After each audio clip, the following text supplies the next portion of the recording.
To get us started, if I could have everyone take their seats.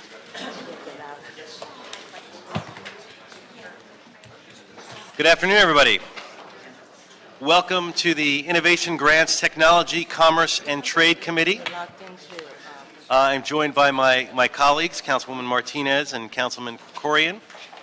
Our other colleagues may be joining us shortly. So let's get going. Mr. Villanueva, are there any general public comment cards? None, sir.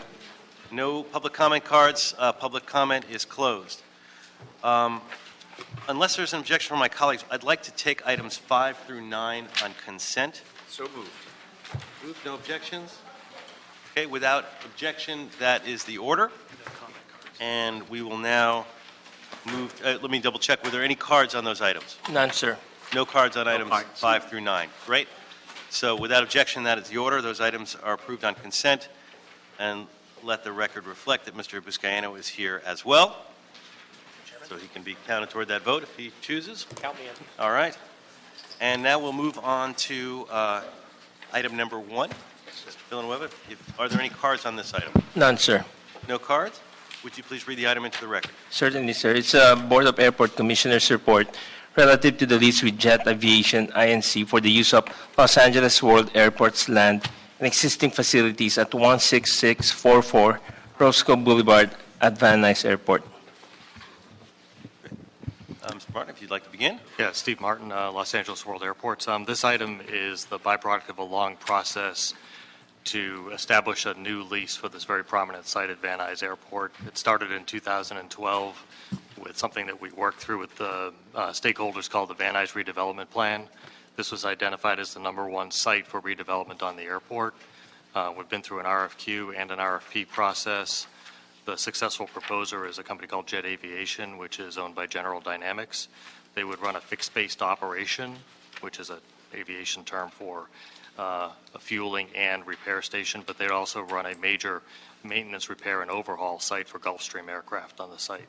Lease is 30 years, substantially increases the revenue to the airport, requires $40 million of investment in the airport, and we're very happy that the lease has been executed and the board has approved it.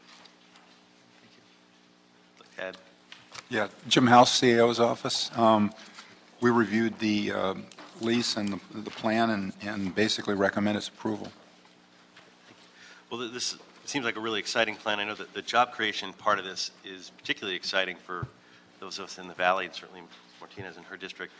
Could you tell us a little bit about the timeline of when those jobs and how many jobs are expected to come from them? Yeah, this is not a greenfield site. This is a site with a lot of 30-plus-year-old buildings on it. That's part of the cost of the redevelopment. So the lessee will have to go through CEQA and get its approval done, which we think will take about a year. They will then have to go through demolition of the existing buildings and replacement of those buildings with new facilities. I think the lease requires them to be completed, to have completed all that within 3 years. Just on your point, one of the evaluation criteria for the RFP was economic development contribution. This lease would generate 230 high-paying, high-skilled mechanics jobs at the airport. So that's a big breakthrough for the airport. Ms. Martinez? Yeah, I just wanted to thank Mr. Martin and your entire team for the work that you did to get us here. I think you're right, Mr. Chair. The potential of this new partner generating approximately 230 jobs is incredibly important for that airport. It's the largest job generator in my district, if not the Valley, with almost 1,000 jobs on site. So, again, thank you to your team for getting us there, and we look forward to continuing to work with Jet Aviation. So, I want to move that we approve this contract. Great. Any additional questions, members? No, the item's been moved and seconded. So without objection, that'll be so ordered. Yes, sir. By unanimous consent. Thank you very much. Moving on to item number 2. Yes, sir. Are there any cards on this item? None, sir. If you could read this one into the record. Certainly, sir. It's item number 2 is the Innovation and Performance Commission reports relative to its major progress updates for 2015 and 2016. Great. Thank you. Excited to hear about the update. This innovation fund is a new relatively new feature. We've all here watched it grow from its infancy to now some of these projects are really starting to come online, so we look forward to the report. Again, the report is about sort of the ones that are currently in the pipeline. We're going to discuss the future ones in the future, but please. Sounds great. Thank you. The IPC is pleased to report on the progress to Council. And as you know, we're about 14 months into the active period of the Innovation Fund. We've recommended funding for 22 items at this point, 17 of which have been approved budget through Council. So we'll be able to provide you with an update on those items as requested. In addition, the Commission in the last 8 months has really focused in on recommendations around policy and procedures to Council around innovation and performance. So looking at opportunities for improvement in the way that we deliver city services. We've been very excited about that new component of the Innovation and Performance Commission in addition to the Innovation Fund itself. We've hosted in October 2015 our first annual Innovation Summit, which was during the LA County Innovation Week. It provided about 100 city employees the opportunity to talk about civic innovation and how to apply it within their job functions, departments, and day-to-day lives. We had very positive response from city employees, and we are currently planning our 2016 Innovation Summit for Q4. Through trial and error, the IPC has learned how to facilitate the Innovation Fund over time with staff support. It's been an evolution, to say the least, in terms of how we expected initially about 50 submissions in the first year. We received 400. And we're using very light technology right now to facilitate that process. And so one of the things we've done is work with the ITA to build out capability around a new website that allows us to not only engage the commissioners in a more rich way with review, but also potentially the public as a whole in terms of key issues related to the city and all things innovation. A couple of other things to note before we move into the fund. We also have been innovative in how the Innovation Fund is actually distributing funds. And so one thing that we've worked with this committee on is a general loan to El Pueblo de Los Angeles Historical Monument Authority around innovating or modernizing parking facility operations. And so we've been working on that as a different model than pure grants out to the departments, but also looking at, in this case, it was a 7-year fixed term at $50,000 a year for $350,000 loan to modernize parking facilities in El Pueblo. We hope to continue to identify those types of revenue-generating opportunities that would replenish the fund over time. We've also partnered with a couple of key departments to look at quick wins and systematic changes, and in particular, Personnel Department, and looking at ways to continue to make Los Angeles an employer of choice and create the next generation of workforce. And so looking at things like the Silver Tsunami and how we can get ahead of it, what systems and tools we use in order to keep data and improve the way that we engage with city employees has been critical, also in the evolution of the IPC. And finally, one important initiative that we've been working with the mayor's office on in particular is the Gender Equity Initiative. And so working with all city departments and agencies on their specific gender equity plans, how we drive best practices across those various plans, and continue to push the button on this particular issue of importance to the city overall. So in the last year, the IPC has made what we feel to be many valuable contributions to the city. We hope to continue to receive the support of the City Council, the Mayor, the city departments, and the public to transform Los Angeles into the most innovative, forward-thinking city in the world. Thank you. So with that, we can answer any questions you may have around specific Innovation Fund projects. Do you want to add anything before we go to questions?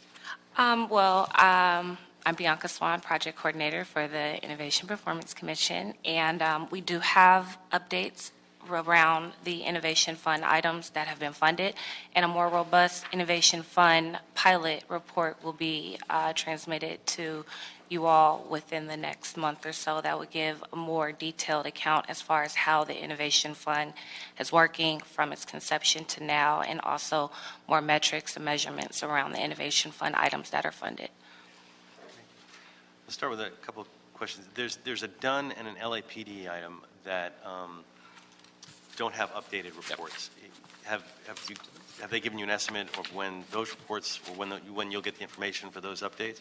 I do have update from the done item, and the department has met with the application vendor to finalize, to define the scope of work and finalize the invoice. They have started looking for staff to oversee the database build-out, and they are in discussions with the city clerk, who might be assisting in neighborhood council support. As far as the ISO item, the Los Angeles Police Department identifying super users for outreach via service, I do know that item is in progress. I have not gotten a full report back yet on that, but I will have an update for you in the Innovation Fund pilot report. And that comes out when? We should have that ready by February, so I would like to say April. Right. And for the DWP Automated Inspections Unit, have the funds been transferred, and how long does the department have to implement the project before the funds have to be returned, both specifically for this project, but then it sort of raises the more, philosophical question of generally how do you control the timeline on those?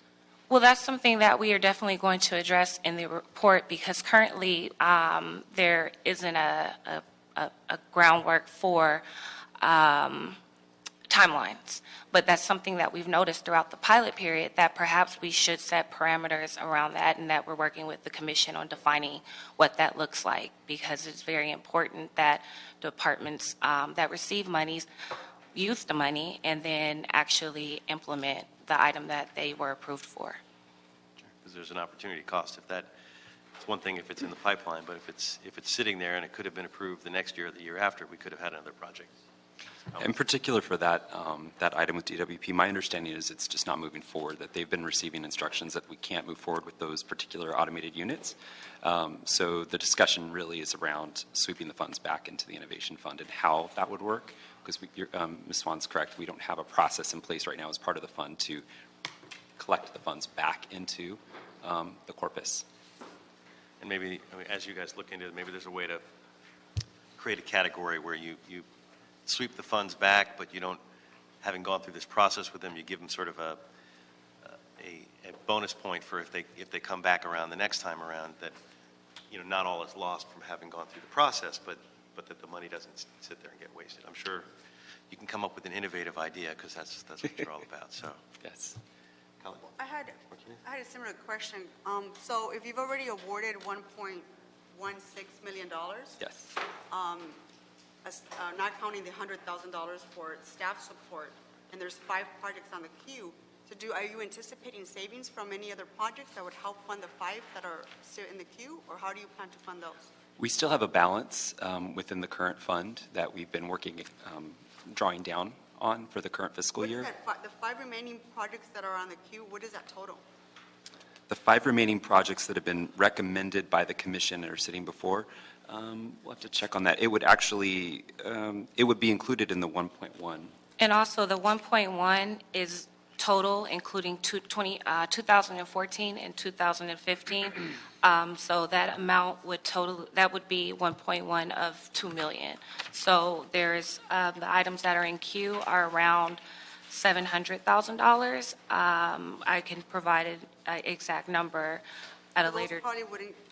Those would probably get funded this year? Oh, absolutely. That's our goal. As soon as we're working literally month by month to identify the current balance of the fund to ensure that we're obviously fiscally responsible about the recommendations that we make. So we only have made recommendations against the balance that sits. And with the 2-year pilot, we've amalgamated the funds. So is this a one-time $1 million, or is it $1 million every year?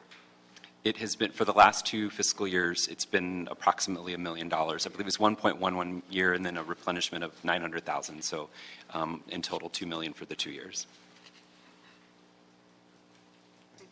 No problem. Then soon we will see it in the mayor's budget, or we can decide to do it again ourselves this year. In terms of tracking the return on investment, Yes. is that process underway, or I know we haven't had enough time to really track it, but what's the process for that? Yeah, that's critical, actually, in terms of the award process. So our interpretation of guidance from council is that every project needs to have a positive return on investment, whether it's quantifiable or a soft return for, say, employee satisfaction.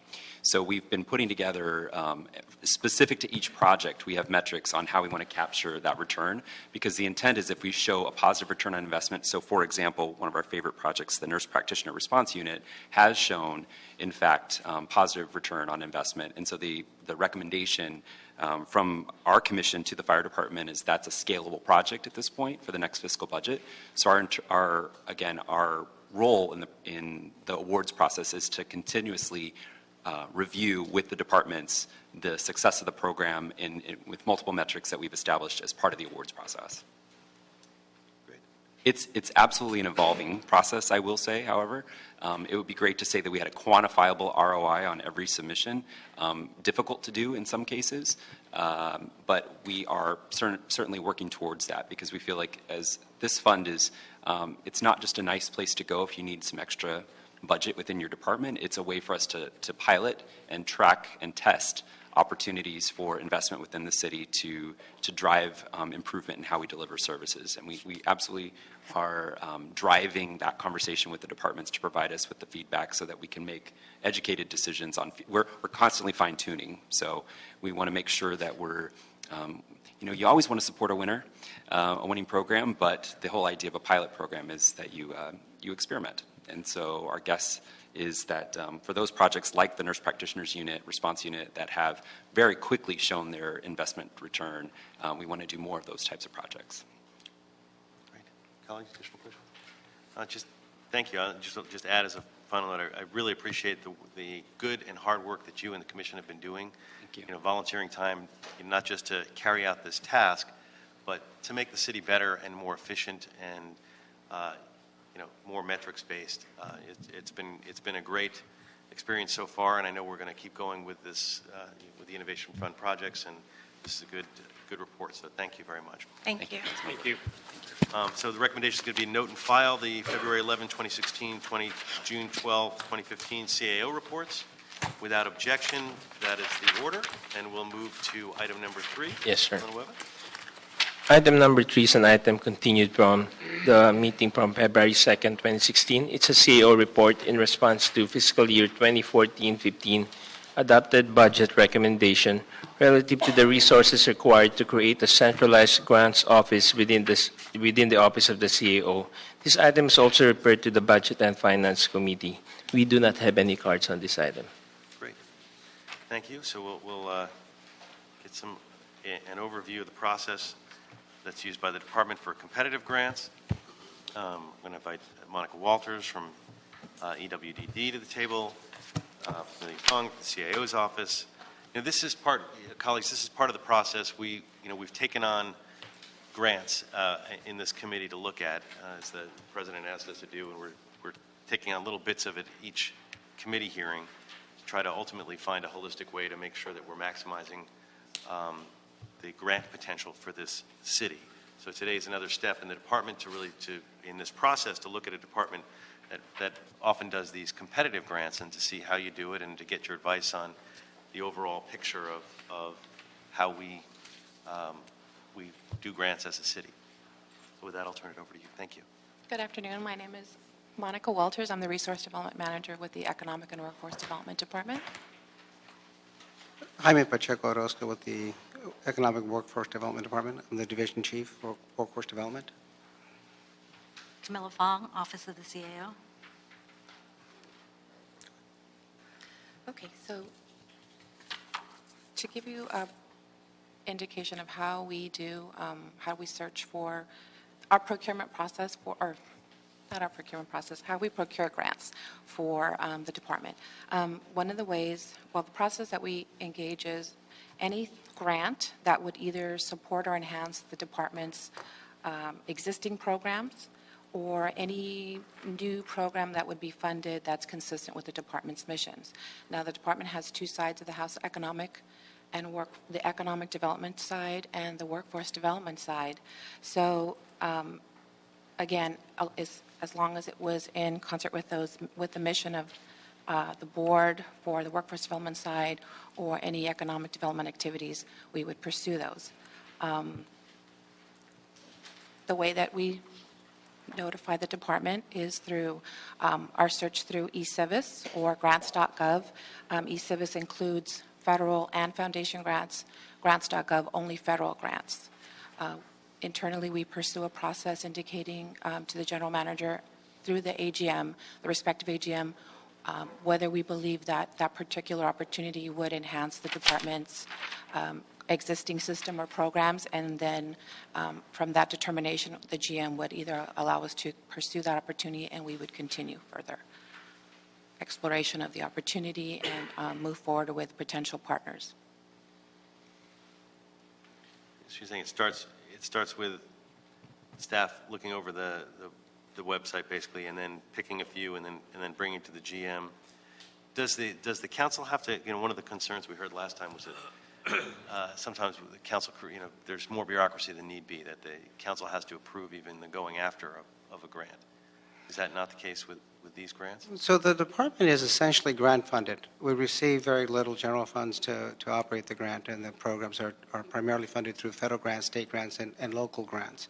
So we're in the workforce development side, as part of the annual plan process, we solicit the authority to submit grants and solicitations for additional funds, so we don't have to come back to City Council. And that's just part of the regular annual plan process. Part of the what process? The Workforce Development Board's annual plan process. We develop the annual plan, and we identify respective authorities that are important to the department. Because of the nature of these grants, there are oftentimes a very short turnaround time. We seek that authority both from the board and from the City Council to submit a proposal on behalf of the board or on behalf of the city. We do report back subsequently if the time frame is too short to get prior authority of the grants that we have submitted for funding. But it's part of our annual plan process. We have that authority up front at the beginning of the program year. Another sticking point that you should be aware of is that in order for us to move forward with grants, we have to work with our procured partners. All of the federal grants, for instance, require that you follow a procurement process. So unless we work with our existing partners, we are not able to just move forward within that short time frame to pick partners, go out to RFP, and then submit an application. An additional item you should be aware of is that for any grant that we pursue, the costs have to include things that would cover program staff, executive management, administrative services, systems and fiscal support, non-labor expenses, and then department-wide costs such as our GASP, our General Administrative Support Program. Additionally, if there's additional requirements for tracking information that we currently do not track through our existing system, that would be an additional cost that we would have to consider and see if we could implement that into our existing system for tracking our participants. And some grants require that you follow up beyond the time that they're funded. So you may have another year of non-funded grant time that you need to continue to follow up with participants or provide or collect additional information. So not all money is good money. Right. You have to be selective. Strategic. You mentioned procurement partners. Who are you referring to? So our procured partners are those providers that we have procured through our regular system. So on the economic development side of the house, you've got the business source centers.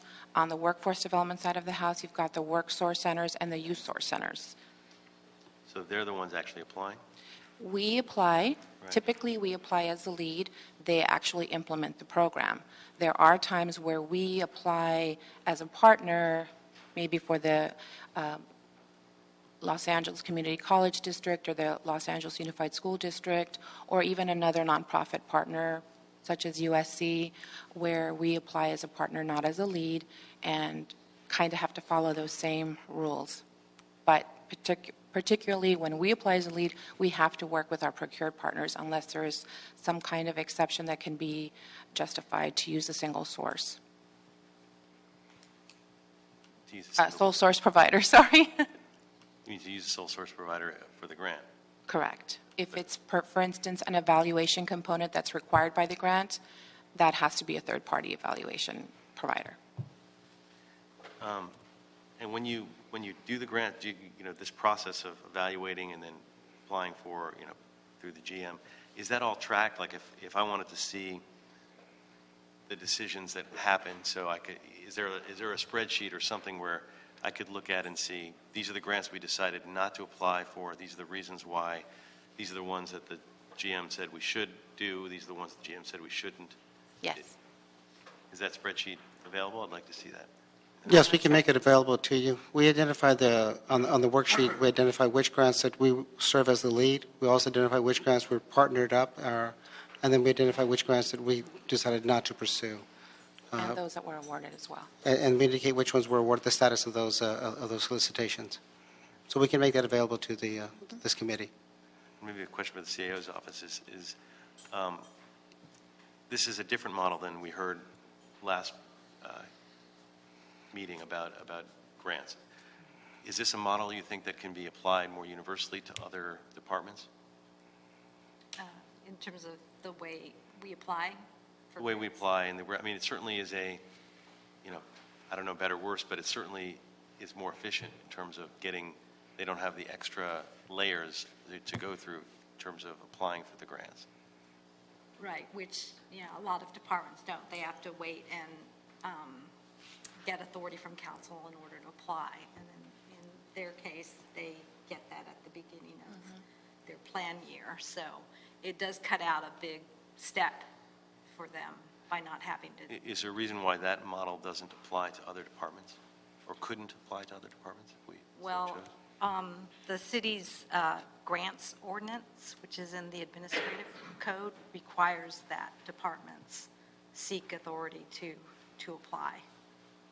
But they seek authority, but they get generic authority up front. They're not violating that grants ordinance, or are they exempted? Correct.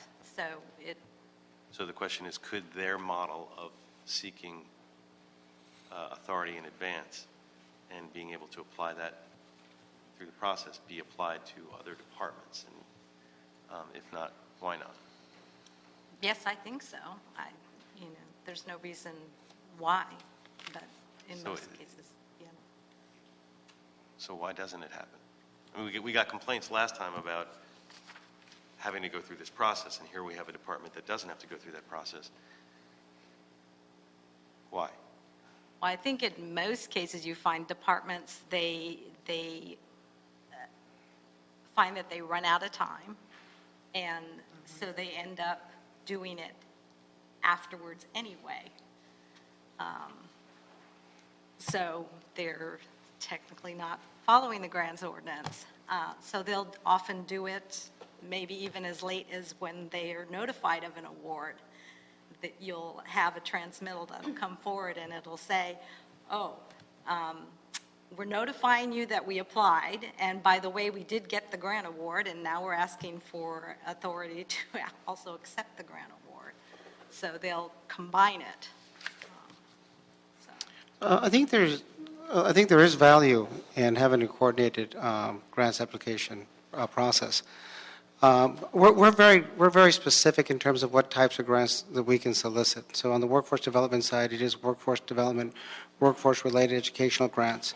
One of the issues that you may have with some of the other departments is there may be an overlap in terms of who should be the ideal department to provide that particular service. And in ours, it's very, very prescriptive. These are the things that we do.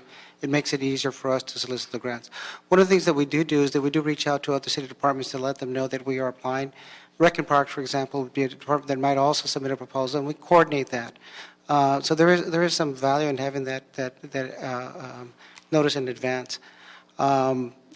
It has just worked for us for the last 15 years to ask for that authority in advance to submit proposals on behalf of the board and on behalf of the city. We are required to come back and notify the board and the city council before we can accept any funds. There is that check and balance. If it doesn't make sense to the city, then we wouldn't have the authority to accept those funds and move forward with the program. One last issue on this. How do you benchmark their success in terms of the grants for the department? Do you compare to other cities? Are we doing well in terms of our being able to take down state and federal money? Is there any way to track that in terms of our success or lack of success in that regard? We're very successful in soliciting additional funds. I know on the workforce development side, about $12 million non-formula funds are awarded to the department on an annual basis. Those include both state, federal, and local grants, and also private foundations. We are the third largest in the nation, a workforce development area. We're the largest in the state. So just by virtue of size and the complexity of the geography and the work that we do, we're generally very successful. We focus on those hard-to-serve populations that most municipalities are reluctant to engage. For the most part, we're probably one of the most successful entities in bringing in revenue. Is there a way to celebrate that in terms of checking, like on a per capita basis? Have we compared ourselves to other cities in terms of some of these other grants? I mean, the 12 million sounds like a great number, and I'm sure it is. I just folks have raised questions with us about grants overall, right, and trying to figure out how we stack up. So I don't know if there's been any analysis or what kind of analysis there could be to help us benchmark where we are. We could undertake that. Speaking. We could undertake that evaluation and report back to the department. Because I think that would be illustrative to know Sure. that, and that might help us overall as we start to think about how we move forward on grants. Did you want us to look at our success in comparison to other cities, similar cities, or? Yeah, that would be great. Okay. And to do it on a, not just on an absolute dollar value, but on a per capita value and other sort of meaningful indicators, so that when we're looking at how we're doing as a city, we have a way to benchmark it. Sure. Okay. Thank you. Great. Thank you very much. Recommendation is going to be to continue this item pending the CAO report requested at the previous committee meeting, and this is sort of an ongoing issue for us on this committee. So now we'll move on to item number 4. Without objection, that's the order. Item number 4, Mr. Villanueva, would you please read the item? Yes, sir. Item number 4 is a motion by Council Members Blumenfield and Buscaino relative to the failed and/or delayed compliance of the air quality mitigation measures contained in the 2009 permit for the TRAPAC terminal and the steps the Los Angeles Harbor Department and TRAPAC are undertaking to address this situation. We do not have any cards on this item. No cards on this item? Great, thank you. And members, this is a motion I submitted in response to the Port's audit of the mitigation measures contained in the 2009 lease agreement for the TRAPAC terminal. The audit was voluntary, so I want to thank the Port in its effort to be more transparent. It's crucial that these issues be brought to light, particularly following on the China shipping issue. We want to make sure that all the mitigations are looked at and addressed. So we'd like to call Mr. Soroka to the table to join us from the Port. We have 3 different panels to talk with us here. We have Mr. Soroka and the official Port. We have folks from TRAPAC, and we have the representative from NRDC who were involved with the initial negotiating of the lease. And then we have no public comment. So the three panels. Mr. Great. Soroka. Thank you, Mr. Chairman. Oh, was it? And good afternoon, council members, committee members. As mentioned at your opening, shortly after disclosing the delayed implementation of mitigation measures at the China shipping terminal facility at the Port of Los Angeles, I announced on several occasions publicly that we would undertake a deep public audit on the TRAPAC facility. Rationale for that was that TRAPAC had mitigation measures embedded to its permit or contract with the Port of Los Angeles, and I felt it appropriate at that time to make sure we had a very public and transparent view of how we collectively were accomplishing those mitigation measures. Following the completion of the audit, I made public comment at our last Harbor Commission meeting at the Port of Los Angeles, and I'll show you the slides from that at this point in time. The results of the audit that I instructed include the following. As you will see on the screen here to your left-hand side and to the public's right, these are emissions inventories at the TRAPAC facility at the Port of Los Angeles, the major categories that are measured within the TRAPAC permit. The orange-colored line at the top is that to which we committed to the community as far as emissions inventory for that particular classification. The blue line below are those emissions inventories that exist today. So as you can see on the organic compounds, well below emissions committed, and the same as we move through for categorization purposes only. Carbon monoxide, NOx or nitrogen oxide emissions, sulfur oxide emissions, also known as SOx, particulate matter 10, which is 10 micrometers or less, and particulate matter at PM 2.5 micrometers or less. Carbon dioxide being the final, also showing significant levels below which was committed to the community. In the TRAPAC permit that was originally agreed upon, there are 52 mitigation measures that we evaluated. I report to you that we are in full compliance on 49 mitigation measures, 3 of which required deeper research.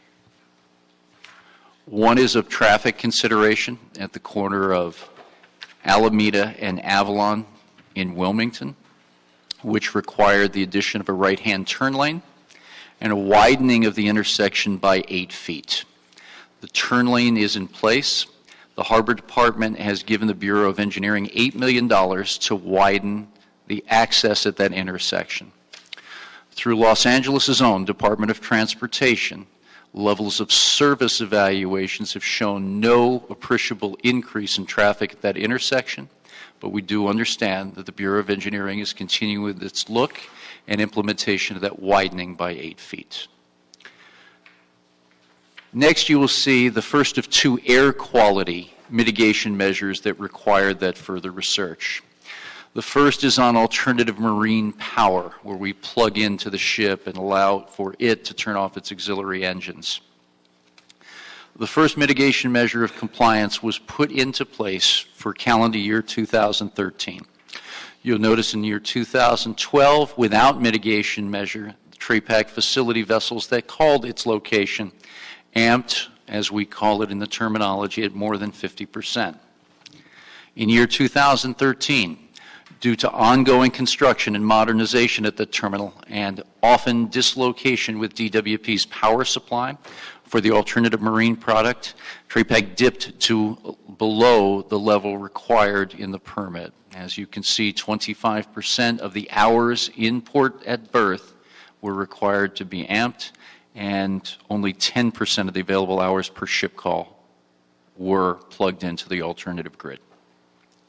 In 2014, TRAPAC facility exceeded its requirements in the mitigation measure, plugging into the alternative marine power at 66% versus a mitigation measure requirement of 50%.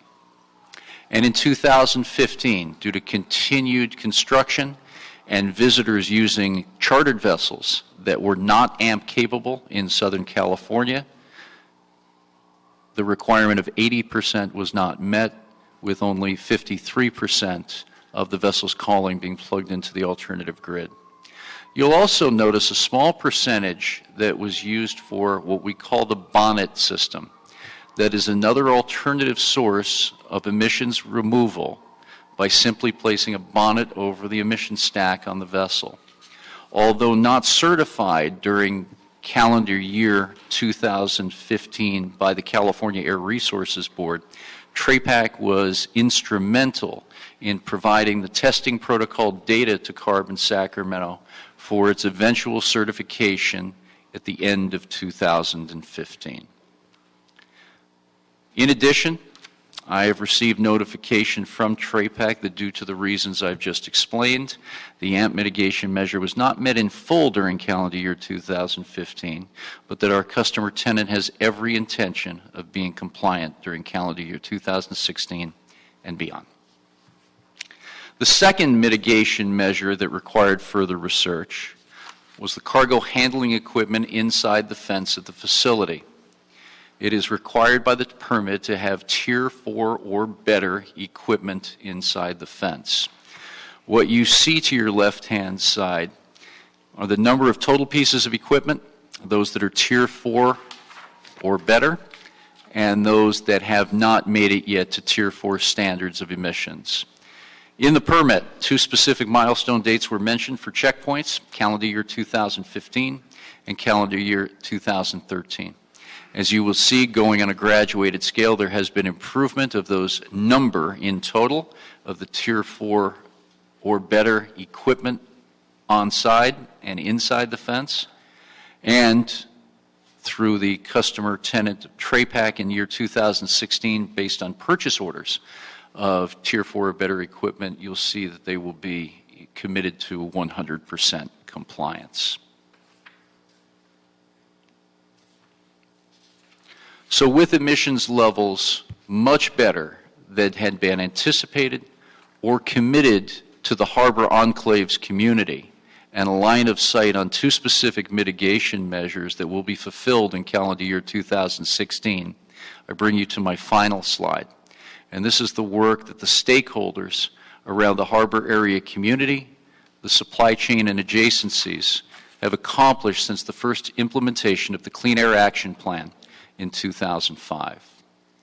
These emissions reductions, as pointed out on this slide, also led Port of Long Beach CEO John Slangerup and me to call for an implementation of the 3rd iteration of our Clean Air Action Plan. The 3rd time in 11 years we will up the bar on reducing emissions. The reason for that was pretty clear to me, is that we are at or near all emissions reductions requirements that were stated in the Clean Air Action Plan due by year 2023 already. And with that, I believe the meetings that we called for back in September of 2015 to bring stakeholder groups and community members together to begin that dialogue will show in a final draft recommendation to many stakeholders, including our city and Board of Harbor Commissioners in June of this year, as to how we anticipate moving forward with that 3rd iteration of the Clean Air Action Plan. It will too focus on further reduction of greenhouse gas emissions and the migration to zero emissions equipment and heavy-duty trucks, much of which is not commercially available today. But with the nation's largest container port and the number 2 port pushing the envelope with original equipment manufacturers and others who can help deliver the best-in-class technology and products, we believe it is the right thing to do. And that concludes my presentation for this afternoon, Chairman. Great. Thank you very much. Very much appreciate you being here, making this presentation. Obviously, these are good numbers, looking at these going down, and certainly want to applaud you for that and for those efforts.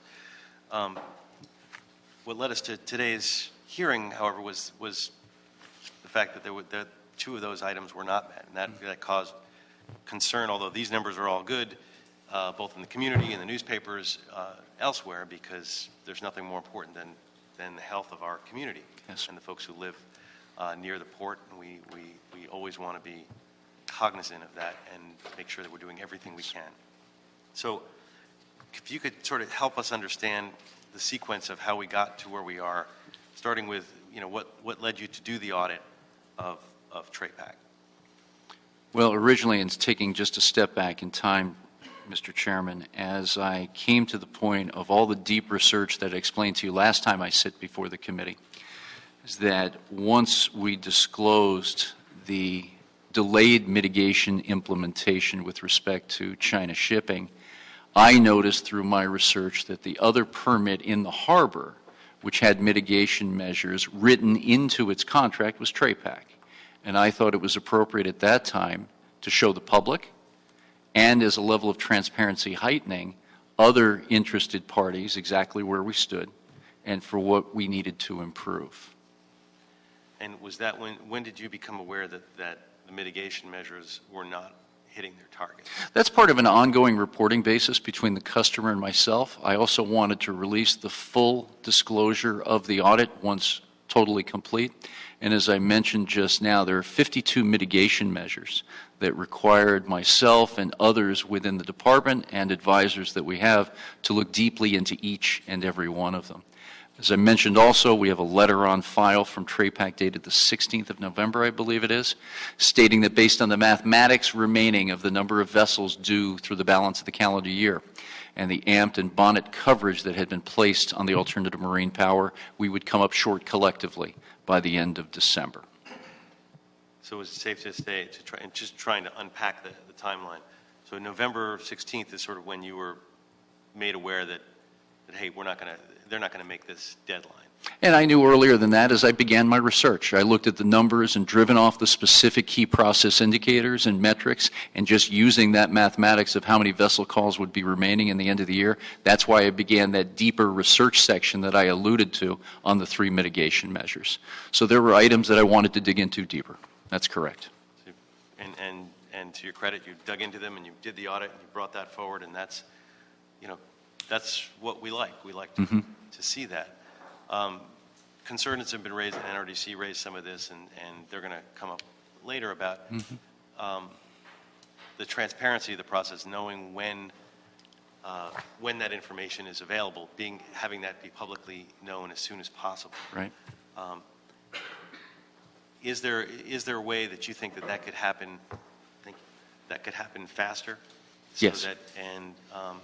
And do you feel like it happened fast enough in this case, or sort of hindsight's 20/20, and I understand that, but do you feel like if there were steps that could have happened to make this less sensational in the news and make it happen faster so that everybody felt as if they knew what was going on? Well, I cannot comment on sensationalism in the news.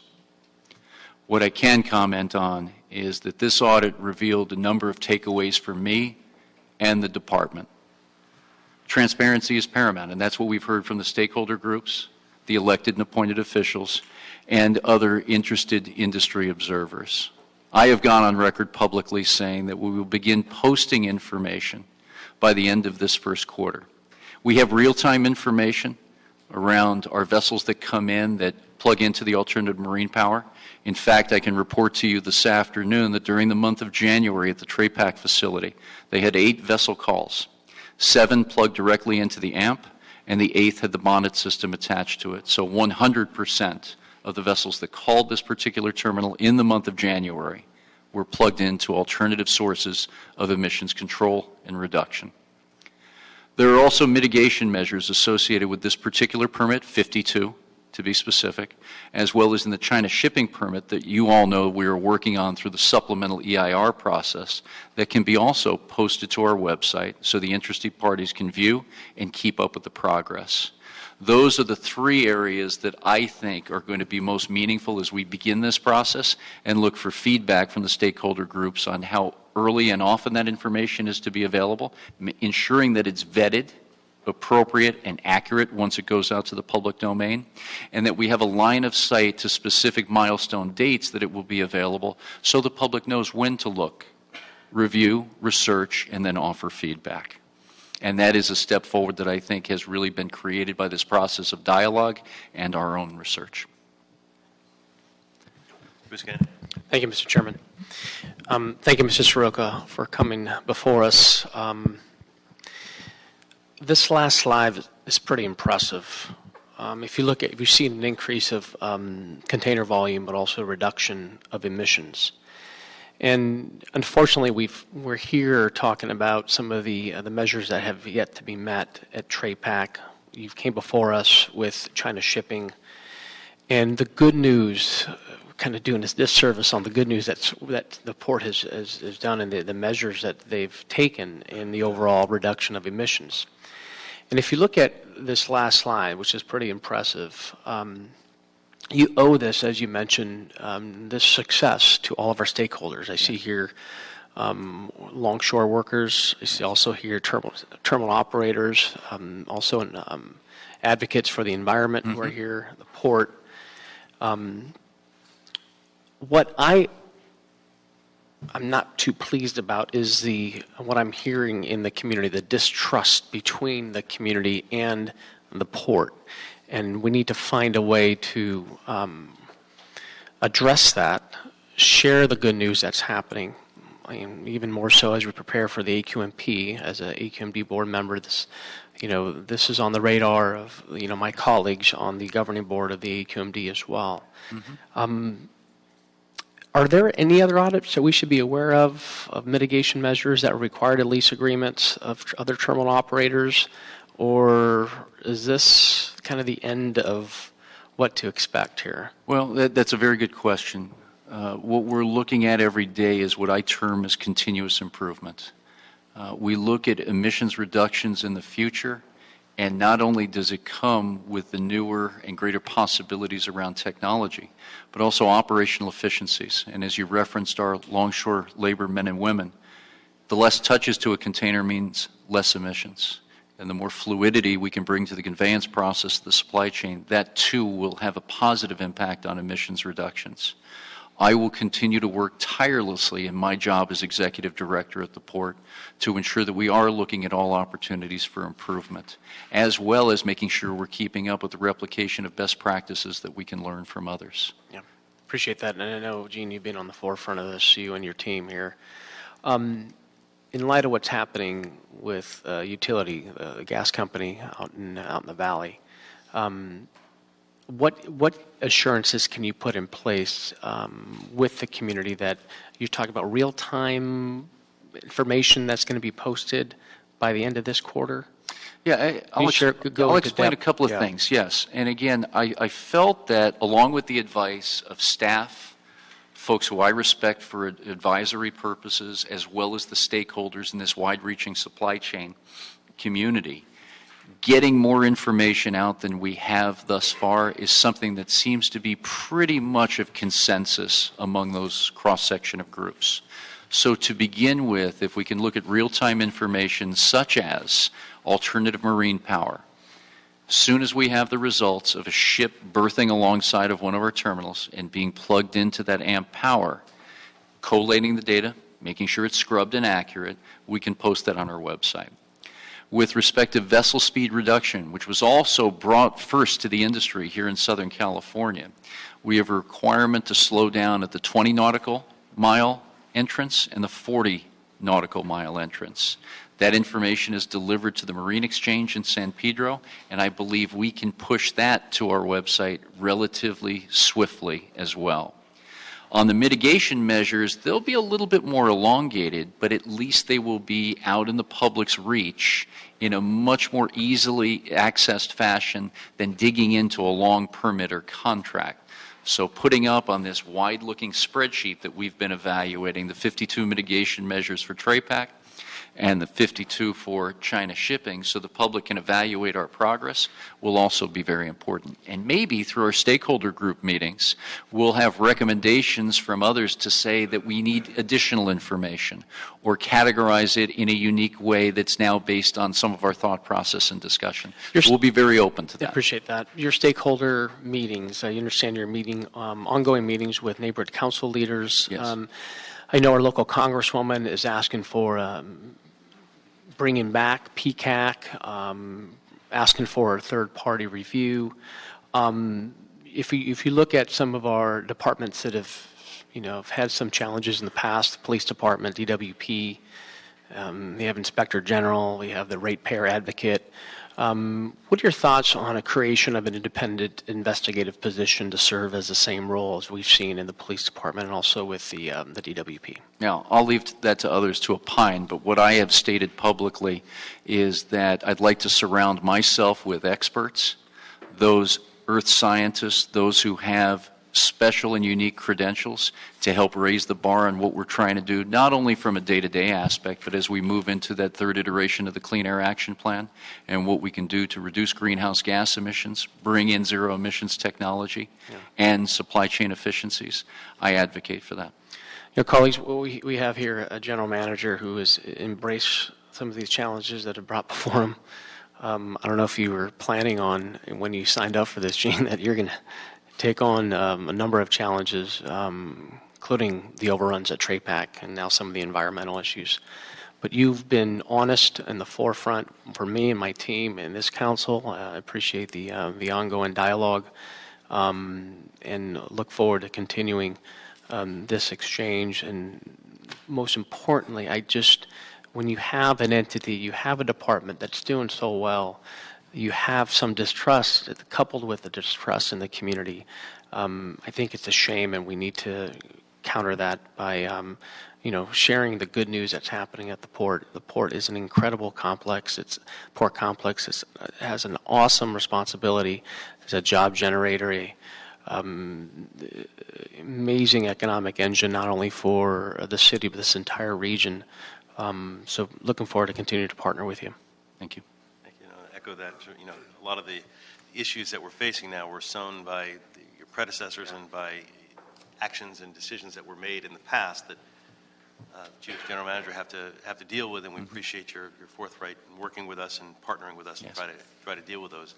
But we recognize it, and some of the decisions of the past have sown some distrust that we need to go bend over backwards to make sure that we are extra transparent and that we move forward in a positive way.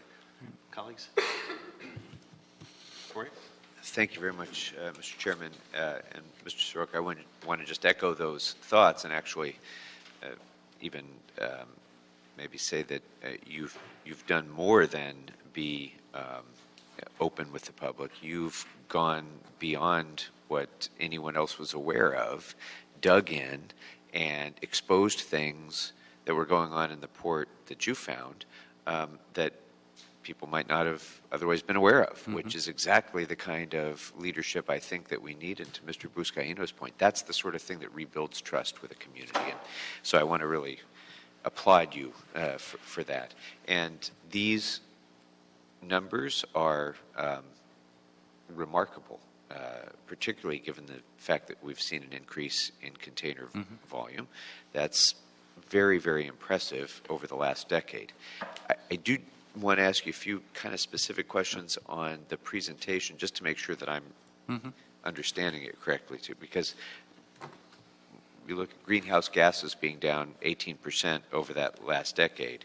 I'm trying to comport that with the chart on carbon dioxide, for example, in the presentation, which shows, a little bit of a decline in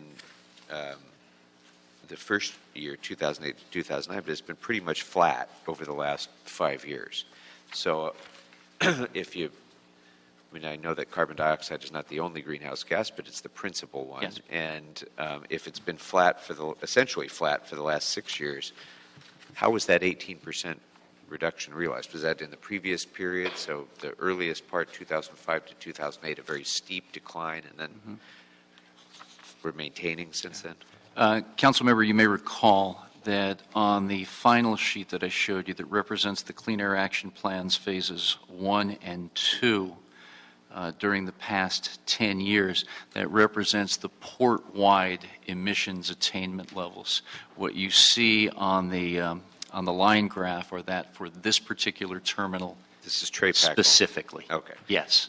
So you've had some others that have made great advances. As you see TRAPAC continue with their work around near zero emissions equipment, we are also focusing our efforts on continued reduction in this area too. Okay, so now that brings me then to the next thought, which is all of these charts are significantly below the EIR mandate or expectation. And forgive the cynic in me, but I'm wondering if the EIR numbers were set aggressively enough then, given the fact that they've been well below, the actual numbers are well below that curve right from the very beginning. Yeah.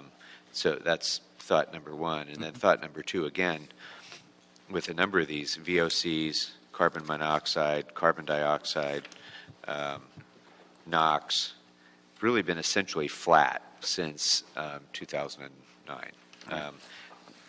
SOx and the others, there's been downward trends. That's good. I mean, there's a number of particulate matters we're showing progress, but a number of them it's been pretty much stagnant. Yeah, two very direct answers to your questions. Yeah. Number one, on the stagnation of what appears to be the bottom line of actual emissions attainment numbers, what should be mentioned is that in the EIR you work from a beginning baseline of volume throughput and TEU count. The volume throughput is at or below where the baseline was studied. So due to construction of phases 1, 2, and 3 thus far of the modernization of this terminal facility, you have not seen throughput rise as maybe was anticipated because of that ongoing work that limits the amount of space on the terminal and the throughput that can take place as we continue to work on the infrastructure and above ground related projects. Secondly, to see these numbers as the way they look are because the gap, as you will, the delta between what was committed and what is being delivered today is simply because a new project was delivered that had a greater amount in densification of electrification in the property that allowed for the newer technology of equipment to work and therefore providing that gap almost in immediacy even with the same volume of throughput that was going through the terminal. And then lastly, all of these all of the projections in the EIR showed a slope that indicate improvements, except carbon dioxide, which showed an annual increase. Why was that? Is that just because of the expectation? I'm trying to figure that out. Yeah, and I can't comment specifically because I was not part of the EIR joining the city only 18 months ago, but part of what we're planning to do in the next iteration of the CAP is work on those specific elements of GHD so we can bring them down. Our view early on at a high level is the work towards zero emissions and near zero emissions equipment, both inside the fence or those yard materials handling equipment, as well as the hope, and it's still a hope because of lack of commercial availability, the heavy duty trucks that could be battery electric or of alternative power. And that's where we have to get after this piece directly. Thank you very much. Martina? You alluded to this earlier, but since you've been head of the port, what has changed in terms of how you've been able to deal with these? I'm speaking about the two major issues that I've heard since I've been on this committee. In December, we heard China shipping and the port's inability to implement the mitigations in that. Actually, I disclosed that earlier in the spring, at the end of September. I thought we heard it. And then we brought it before you guys in December. I'm just speaking to what I've heard in committee. Sure. And then this other issue. So what has changed in terms of how you've been able to deal with these issues? Has the community and down at the port just put that much pressure on the department? Or No. has it been in these number of lawsuits to get us to move faster? Obviously, your predecessor, this was, from what I read, it doesn't seem like it was necessarily a priority to try to get the port to follow up on some of this stuff a lot sooner. Yeah, I can't comment on my predecessor nor that administration, but council member, what I can tell you is when I first came on as executive director, I was told by staff that we had to look into the China shipping issue, and we spent an inordinate amount of time, asked for advice, and looked into the details. Looking at details specifically related to metrics and key process indicators of what you are to deliver and what is bound by your covenants are of paramount importance to me. And hopefully that, combined with the disclosure, albeit on a very different level with respect to TRAPAC, I believe that's the right way to do business. And that is the core tenet that I hold. Thank you. Maybe before we have TRAPAC's the next panel to come up, you could help set the stage by describing a little bit about the difference between the lease agreement for China shipping and for TRAPAC, and that'll help set the stage and we'll bring them up. Sure, Chairman. I think the real difference between the two is that TRAPAC has a signed amendment and brand new permit with the Port of Los Angeles that incorporated the mitigation measures specifically, so we both can work towards fulfilling those obligations. Now, in the regulations, the mitigation measure completion is only pass-fail. There is no variance analysis. There are no KPIs associated other than compliance or non-compliance. But what we have in the case of TRAPAC are agreed upon mitigation measures that are born into that contract, signed by both parties, and enforceable. Where in the China shipping case, as you know, we have an amendment that was outstanding due to irreconcilable differences on behalf of the port and the customer tenant that led to a path where no resolution was gotten to with respect to signing a contractual agreement. Thank you very much. Thank you for that presentation. Thank you all very much. Next, we're going to have Mr. Axelson from TRAPAC join us at the table. Both McCosker? Yes, please, all join and identify yourselves. Thank you very much. Tim McCosker, Glazer Weil, representing TRAPAC. To my far right, to your left, is Robert Owens, Vice President at TRAPAC, responsible for technology systems, which are important to the project. And to my immediate right, to the center, is Scott Axelson, also Vice President at TRAPAC, and responsible for the day-to-day operations implementation of the Permit 881 and the project that the Executive Director just described. I want to give a couple of observations from the presentation before I turn it over to Scott. First, I want to say that TRAPAC is here while we appreciate the last slide and we appreciate the slide showing the success of the program with respect to the air, we are in no way, shape, or form saying that that's a substitute for 100% compliance with our conditions, and we understand that. And we are here to say that as the Executive Director pointed out, we have a permit, we have a lease agreement, we have a landlord, we have a regulator, and we understand that, and we accept all of that. I also want to observe that we have been put on notice by our landlord and our regulator that the greater transparency is coming, and we will, of course, participate in every way. And there's no question that we appreciate the opportunity for transparency. With that, I want to give Scott Axelson an opportunity to speak to the day-to-day operations at the facility. Thank you. Just a brief history of TRAPAC. We've been around just a little over 30 years. Our parent company who signed the lease, which is MOL Line, has actually been operating terminals in the Port of Los Angeles since 1968 and has been calling on the Port of Los Angeles for over 100 years, long before it was ever known as the Port of Los Angeles. I make that comment just to show that we're long-term players. We have always been in the West Basin, which is the closest to the community, and we take it very seriously. I was also directly involved with the negotiations that took place in the mid-2000s that culminated in the EIR in 2008 and the mitigation plan that became part of our lease in 2009. And I can tell you that even before the lease had been signed, we embarked on two big projects that we felt were going to be necessary to meet or exceed the requirements for the emissions. The first was an alternative to AMP. The fact is, at that time, the Port of Los Angeles was the only entity, and it later became, it's still only California that has these AMP requirements. And the shipping lines, quite frankly, just don't build the vessels dedicated to this trade. It's more of a typical cascade through Asia, Europe, and then we get what we're heretofore the larger ships that are now not the largest ships coming to us. So we had to come up with an alternative. And 7 years later, we received the approval with CARB, several $1 million later.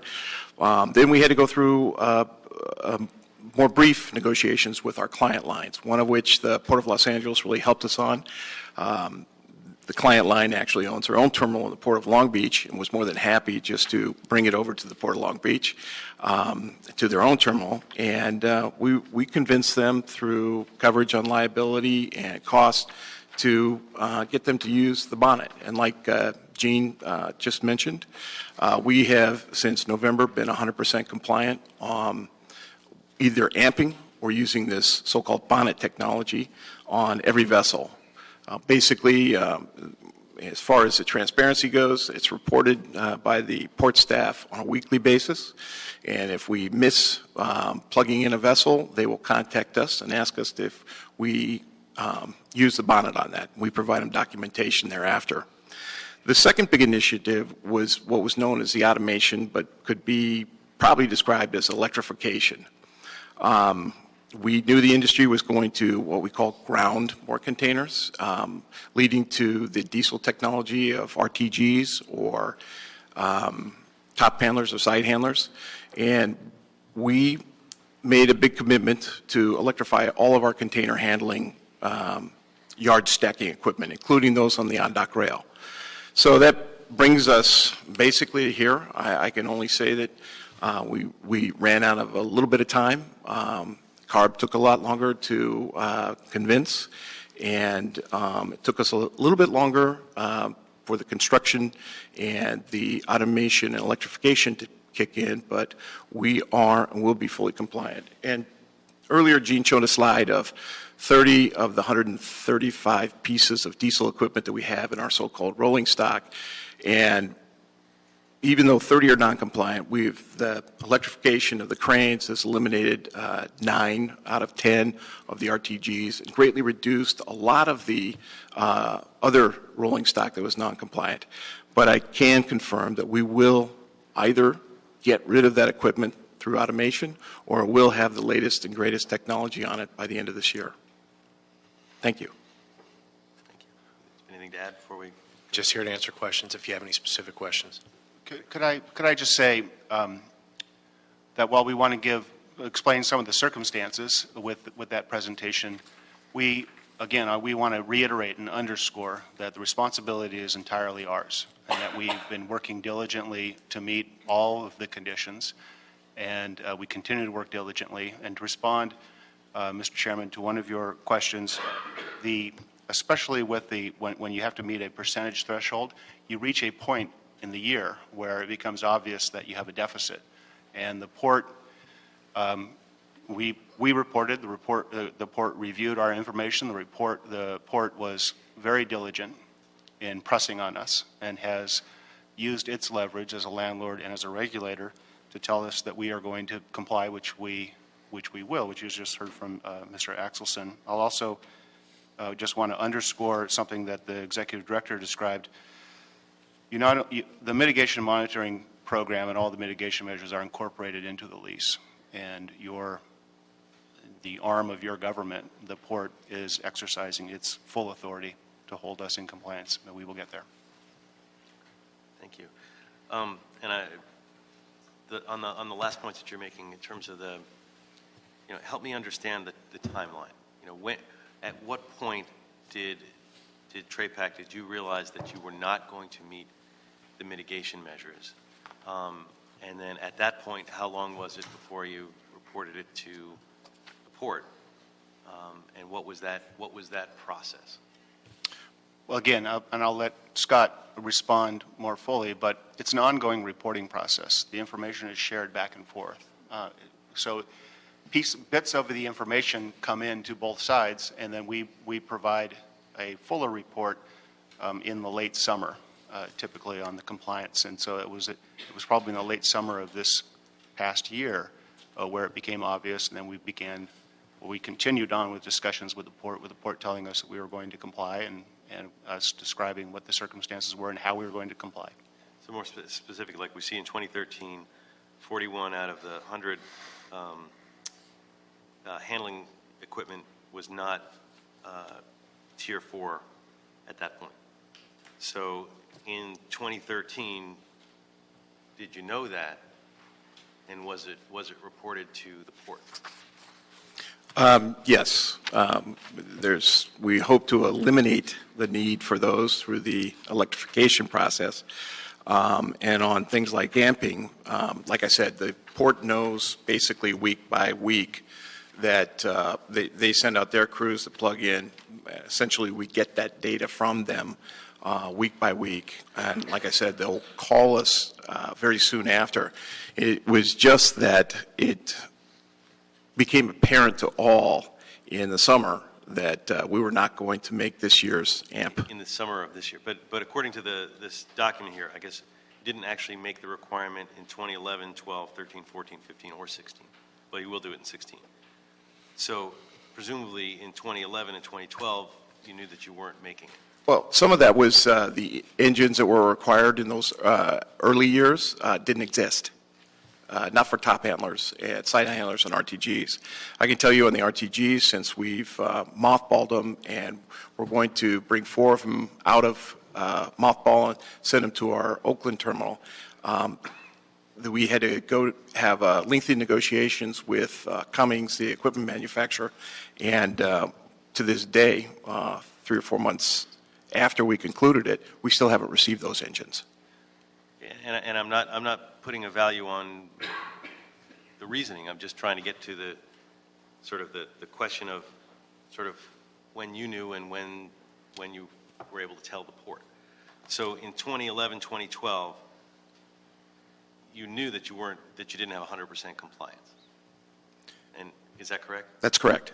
And was that reported to the port Yes, it is. on an annual basis? Yes. Or the two reporting periods of 2013 and 2015? No, every year. So every year that was reported? That's correct. That you were not meeting that mitigation And measure? every year they'd ask us, why aren't we compliant? We would have to go back to them and say, this is the reasons. They have pretty good visibility to people like Cummins and the engine manufacturers and things like that, so it wasn't as if they couldn't verify what we were telling them was true. So it was reported in the annual reports that you were not meeting that, and was it reported in the annual reports in 2013 that you were not meeting the AMP percentage requirement? Yes, that's correct. Okay, so then it was reported, but I guess it wasn't made public, or were those reports public? Well, we assume that everything that goes to the Port of Los Angeles is public, but basically the port knew that they were constructing, they had only constructed one AMP vault by that time. And because of the construction, where they had constructed the AMP vault we had no backlands because the rest of the backlands were under construction. And so we were waiting together. It was a project that was superintended by the port to build the other AMP vaults. Yeah, I mean, there was just basically no place for it to plug in and work. Right. No, and I'm not getting into that, but in terms of not meeting the terms of the lease, it was reported each year. Was there any process where you given warnings or anything to that effect to say you're not in compliance with your lease, or were you given the go-ahead, or? There's certainly conversations at that time, and the port was quite aware of the efforts that we had been making. They were quite aware of our AMP, our most recent negotiations with and testing with California Air Source, this board. They knew there was no approved alternative at that time, but we had academics, mechanical engineers, everybody working, reporting on this process to the Port of Los Angeles. And next year you're saying you're going to be 100% in compliance on both of those measures? That's correct. And how much of it will be? This year, I'm sorry. 2016, This yeah, year will be in full compliance. I'm sorry. This year you're going to be 100% Yes, compliance? we will. 2016? Yes. Correct. Yes, 2016. My head is still, it was 2015. And so when I look at this bar in 2016, is it going to be the dark blue, or how much will be the dark blue represents the AMP percentage, the light blue is the bonnet use percentage? That's correct. What's the estimated breakdown going to be? Well, the first 14 vessels that we've had this year, it was 11-3, but they're pretty much constantly changing vessels, and we understand that this so-called G-class will be coming in. They are not AMP capable, and so I think it will push us more to a 60-40 split, 70-30 split. But the G-class will be capable to be bonneted. Yes. How many G-class are out there right now? Thank you, Mr. Chair. Typically on a string, it's 5 vessels to support a weekly service from the Far East. So if you get one each week, you've got to have at least 5 in there. What's their capacity? I believe those 14? No, those are 6,200s. We're kind of, again, we haven't surpassed our baseline throughput levels, primarily due to the construction, and we won't be in a position to do so until sometime next year. And who is it that approves the use of the bonnet technology? Is it you, the port, or the port overall approves the use of the bonnet technology? Well, the CARB is the official regulating. They already blessed it, from what Yes. I understand. Yeah, and then we, as a company policy, will put that on any vessel that is not AMP capable. Got it. That's us. And I know there are 2 products out there today. That's correct. How do you pick and choose which of the 2 you use? Well, at the time that we first started, there was only one that was CARB approved, and it was the first one there. We still use that. Probably occasionally we have a 3-year contract with them, and then at the expiration of that, we'll hold an open tender and see who's cheaper. So you put that information out, not the port, as far as which technology to use, whether it's a bonnet or the greener trucks? That's correct.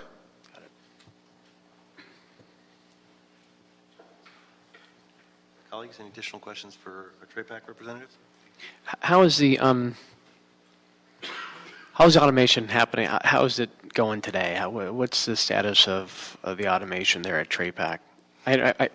Every opportunity, I know some of my friends who work the docks post a photo of the robots colliding. They post that out, and they make it known that sometimes it doesn't work efficiently, effectively. So, are we still going through some growing pains? I'd say those are a story of the past. We haven't had any straddle carriers, is what they're called, collide for, I think, 8 months straight. Okay. But as far as the productivity on the vessel, it is probably no more than 70% of a conventional operation. But we're obviously committed to this technology because it has so many other benefits for us. I think we'll move on to, appreciate you coming Thank you forward. very much. Thank you. Thank you. Stay close. We may have additional questions after our next panel. We're going to bring up some representatives from the NRDC. So I asked NRC to come forward. They were involved in negotiating the lease originally and have some comments on how we are moving forward. Thank you and good afternoon. My name's David Pettit. I'm a lawyer with NRDC. I was personally involved in negotiating the TRAPAC deal and the mitigation measures. On this matter, there was no litigation. There was an EIR certified. We and others appealed the certification to the City Council. Then Councilperson Janice Hahn, who was head of Trade, Commerce, and Tourism, called a bunch of us in her office and said, see this appeal? It's going in this desk until you guys work it out. So a bunch of us did, myself for NRDC, Dave Freeman principally for the harbor. We sat in the big room and we worked it out. Every one of these mitigation measures was negotiated, personally by us.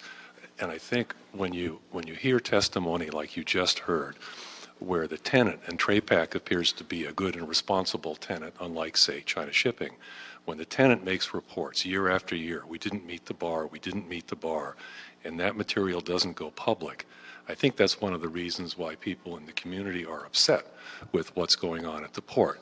And I have to say, I think Mr. Soroka is now completely on top of the situation at TRAPAC. I mean, this didn't happen on his watch. He walked into it. He was made aware of it, and I think he's doing a good job of trying to get the numbers up where they ought to be in a difficult situation. One of the things that I think needs to happen, and Mr. Soroka alluded to this, is I think there needs to be monthly publication on the port's website of where they are on these mitigation measures. They have matrices. I mean, I know that because I've seen them. I did Public Records Act requests. I've seen the matrices, both for China Shipping and TRAPAC, where they've got, say, if there's 52, there's 52 rows, and at the end of the row on each one, they say completed, incomplete, or whatever. I think those can be put on the web tomorrow. They're done. They're already present. Another thing that I think needs to go up, one of the mitigation measures in TRAPAC, and this also appears in the China Shipping lease, there's a measure that has to do with technological advancement and under what terms and what conditions the port and a tenant need to talk about, well, what's new? What can we do better? And is it feasible to incorporate this? In TRAPAC, it's mitigation measure AQ17. I don't have China Shipping with me, but it's roughly the same. And it says, look, every 7 years, you, the tenant, you need to sit down with us and let's figure out, is there something better that we can do in terms of air emissions? And also, if there's a major upgrade or lease amendment, the same thing. Let's sit down and work on what can we do better. And I think the status of that also needs to be made public. Is this coming up? Have we done it? What measures have we talked about? Have we ruled some out? When we're coming up on a major revision of the Clean Air Action Plan, and there's a struggle over electrification, when should we do this? What terminals should it be applied to? What sort of routes? I think it's very important that people in the community know where the port is and where their tenants are on technological upgrades. One last thing I would like to talk about a little. There was a question, was the bar set too high?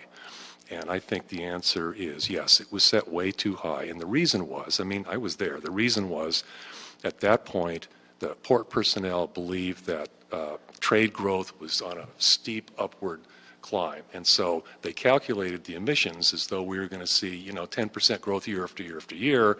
That didn't happen. So yes, the emissions are well below what was projected.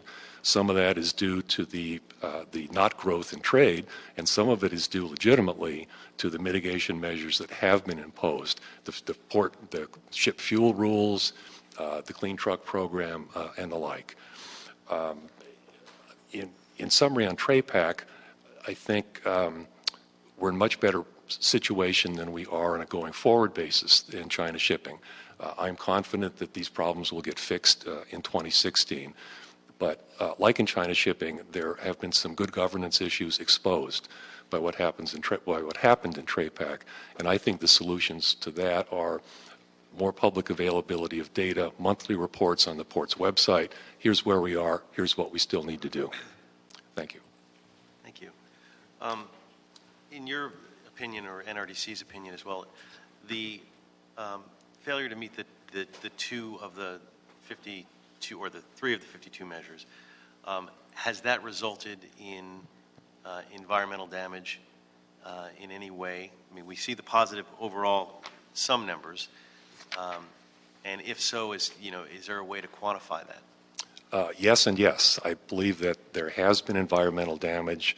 Although the numbers are better than projected, they're worse than they should have been if these mitigation measures had been complied with over the last few years. The same is true of China shipping. And those numbers can be quantified. We're in the process of doing that. It's a modeling exercise and the like, so it's not, it's writing some numbers down on a piece of paper, but we are in the process of doing that. One of the things that I hope to discuss with Mr. Soroka when the DEIR comes out on China shipping is how to make up for those insults to the environment and to the near-port community that occurred, that should not have occurred if the tenants had lived up to the mitigation measures. Can you give us a ballpark estimate of what that means? I know there's a complicated formula and lots of people have to look at it, but for those of us who are lay people to try to understand. I think it will be, in terms of PM and NOx, it will be in the low single digits of tons per day.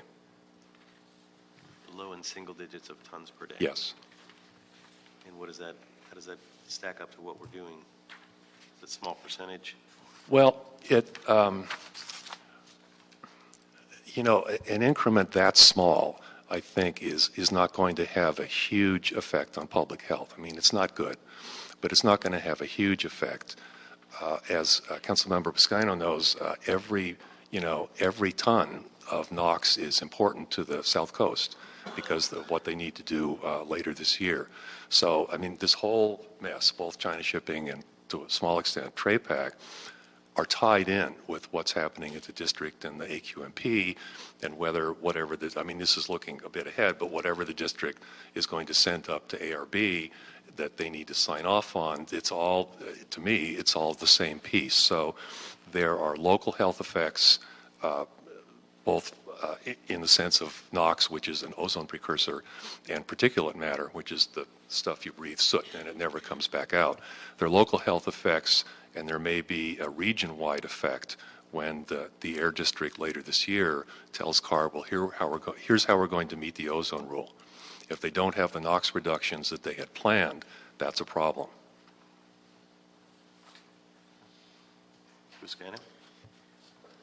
So you were before this committee with China shipping and now TRAPAC. Are you pleased with the port's response? I'm very pleased with Mr. Soroka's response. I don't mean that to be like weasel words. I'm not pleased with what happened, that these mitigation measures have not been complied with. But I think, again, this didn't happen on Mr. Soroka's watch. He figured it out, and I think he's doing a good job in trying to bring these problems under control. In relation to TRAPAC, 3 of the measures weren't met out of the 52, correct? Right. Is the sky falling at the Port of Los Angeles? It's not falling at TRAPAC. It's crumbling at China shipping because there's no path forward. And TRAPAC, we've heard, and I believe this is true, I mean, they're this close right now on AMP, and there's not a trucking issue at TRAPAC. So I think that's, to me, that is not a significant problem. I'm not worried about that. On China shipping, there's a huge trucking issue because of the LNG requirement that's never been met. They've never been close on that one, and I believe there's a big issue going forward on how we're going to solve that. I've been talking with Mr. Soroka. There's lots of ideas floating around on how to do that, and I'm waiting to see the draft EIR on China shipping, where the port and the city are going to need to come forward and say, okay, this is it. This is our proposed solution. And if it's diesel, there's going to be a big problem with that. In my view, I don't want to start ranting about this, but there's lots of other alternatives to that, and that's where I think we'll see, has the sky fallen or not on the China shipping project. Mm-hmm. Again, colleagues, we need to do everything we can to embrace new technology as we move forward in the port. Larger ships are coming in. I think the port's welcoming the Ben Franklin this week. That's going to be setting a new wave of the type of ships that are coming in, and in order to preserve these jobs and ensure that we remain an economic engine for this region, for this country, we need to accept the fact that new technology is coming and get it out there right away. I appreciate your insight. I value your insight. The health and safety of my residents and workers are of utmost is a priority for me and the people that I represent, and balancing the needs of moving the port forward and also ensuring that we breathe cleaner air is priority of mine moving forward. So thank you. You raised you raised the question that I had. When is the EIR going to be available for China shipping? I believe this spring. Mr. Soroka would have a better handle on this, but that's what we've been told. By end of the second quarter, so about July 1st, we're hoping to release. Late spring. Or like summer? Yeah. I have kind of a general question, and if I could ask Mr. Soroka as well to come on up, because I think this might be more a question for you. CARB creates or enforces air quality goals and AB 32 goals and obligations and so forth, carbon reduction goals. The port has those goals.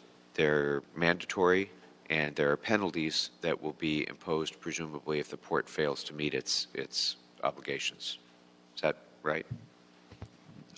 Yes, CARB has the job of governing the greenhouse gas reductions in California, and there are percentages allocated to the transportation sector, and if the port failed to meet them, there could be serious consequences from Sacramento. So my question is, when we have tenants of the port who are expected to meet certain environmental goals and they fail to meet those, does the port have recourse against those tenants if it should be penalized for failure to meet greenhouse gas reduction or other goals? Is that provided for in the leases, or is it provided for under the common law to be able to seek indemnification or get some other remedy based on that eventuality? I don't mean to suggest that it is an eventuality that's likely, but I'm just thinking ahead. When you have two of your major tenants who are responsible for a very significant portion of the containers in the port, and they're failing to meet their environmental obligations, that makes me concerned about the port as a whole. Well, the port, I mean, there's a contractual relationship. There's a landlord-tenant relationship, and if the tenant isn't fulfilling its end, theoretically, the port could file suit. Whether that's a smart business decision or not, I'm glad that's not my decision to make. It's Mr. Soroka's decision. Another way around that is when you have, I mean, we can't bring suit to remedy a breach of contract between two other parties. So we can't do that at NRDC. What we can do is enforce mitigation measures. And that's our legal leverage, so to speak. So if there's a mitigation measure that's transformed into a lease provision, then indirectly we could enforce that by going after the mitigation measure, and we don't have to deal with the feedback of having China Shipping say, okay, you don't like us, we'll leave. That's his problem. Yeah, and two pieces on that, council member, as well. That in these two cases, and David, check me if I'm wrong, but the mitigation measures in place on specific attainment levels for those mitigations are higher than they are at the state regulation side. Okay? So in the slides that you saw earlier with respect to the alternative marine power for TRAPAC, they're required to plug into the local grid on 80% of the hours that they have vessels at berth. The CARB regulation moving out of calendar 2014 into 15 was 50% of all ship calls. Similar with China Shipping, albeit not as concise as we have reported to you guys before, and admittedly so. Most of those mitigation measures are higher than state regulations as well. And secondly, to state what David had, that having these mitigation measures in the contractual relationship between the customer tenant and the port is the way to enforce. In the China Shipping case, as mentioned previously, that amendment was never signed and therefore, in some people's eyes, not enforceable. Thank you. What you're saying we have enough headroom in the CARB issues that we're not in any danger at the moment. But that ultimately we want to have the lease as our leverage. This is another way to tighten up the delivery of that performance requirement. Yes. Okay. Colleagues, any additional questions? No. Thank you. Thank you both. Okay. Very Thank much you. appreciate it. Thank you. Recommendation is that we adopt the motion going forward, and we request following from the port, and I think they indicated they're already moving in this direction, but the creation of a plan to ensure compliance with the mitigation measures and a process to make public documents more easily accessible, including the AQ17 measures on a monthly or appropriate basis, and that they report back to us with their plan of action on those items. So that without objection, and they do that within the next 60 days. 60 days. Without objection, that'll be the order, unanimously decided. And I believe that is the last item. Anything else on the agenda, Mr. Villanueva? None, sir. All right, then. This meeting is adjourned.